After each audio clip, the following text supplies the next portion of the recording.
ഒട്ടേറെ നാടകീയ സംഭവങ്ങൾക്കൊടുവിലാണ് ചണ്ഡീഗഡിൽ ചേർന്ന CPIയുടെ പാർട്ടി കോൺഗ്രസ് ഡി രാജയെ വീണ്ടും ജനറൽ സെക്രട്ടറിയായി തെരഞ്ഞെടുത്തത്. ഇന്നലെ ചേർന്ന CPIയുടെ ദേശീയ നിർവാഹക സമിതി യോഗത്തിൽ രാജയ്ക്ക് പ്രായപരിധിയിൽ ഇളവ് നൽകിക്കൊണ്ട് അദ്ദേഹത്തിന് ജനറൽ സെക്രട്ടറി സ്ഥാനത്ത് നിലനിർത്തുന്നതിനെ സംബന്ധിച്ചുള്ള ഒരു തീരുമാനമുണ്ടായിരുന്നു. എന്നാൽ ഇന്ന് രാജയുടെ പ്രായപരിധി ഇളവ് സംബന്ധിച്ചുള്ള കാര്യം പാർട്ടി കോൺഗ്രസിൽ അവതരിപ്പിച്ചപ്പോൾ ശക്തമായ എതിർപ്പ് അവിടെ ഉയരുകയും ചെയ്തു. കേരളം, ബീഹാർ, ഡൽഹി തുടങ്ങിയ സംസ്ഥാനങ്ങളുടെ പ്രതിനിധികളായിരുന്നു ഈ നീക്കത്തെ എതിർത്തത്.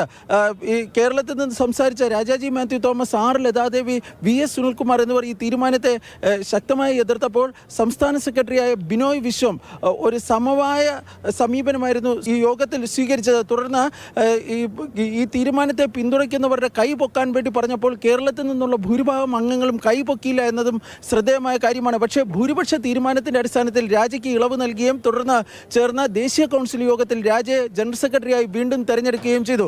ദേശീയ കൗൺസിലിലേക്ക് പുതുതായി കേരളത്തിൽ നിന്ന് 2 പേരാണ് എത്തിയിട്ടുള്ളത്. പുതിയ തീരുമാനം, അതായത് രാജയുമായി ബന്ധപ്പെട്ട തീരുമാനത്തിൽ കേരളത്തിൽ നിന്നുള്ള ഭിന്നതയും നമുക്ക് ഈ പാർട്ടി കോൺഗ്രസ് വേദിയിൽ പ്രകടമായിരുന്നു. കാരണം ഭൂരിഭാഗം അംഗങ്ങളും രാജയ്ക്ക് ഈ ഇളവ് അനുവദിക്കുന്നതിനെ എതിർത്തപ്പോൾ ഒരു വിഭാഗം നേതാക്കൾ രാജയ്ക്ക് അനുകൂലമായ ഈ നിലപാട് സ്വീകരിക്കുകയും ചെയ്തു എന്നതാണ് വളരെ ശ്രദ്ധേയമായ കാര്യം. ചണ്ഡീഗഡിൽ നിന്നും ജഗദീഷ് ബിഷ്ണുവിനൊപ്പം B ബാലഗോപാൽ, മാതൃഭൂമി ന്യൂസ്.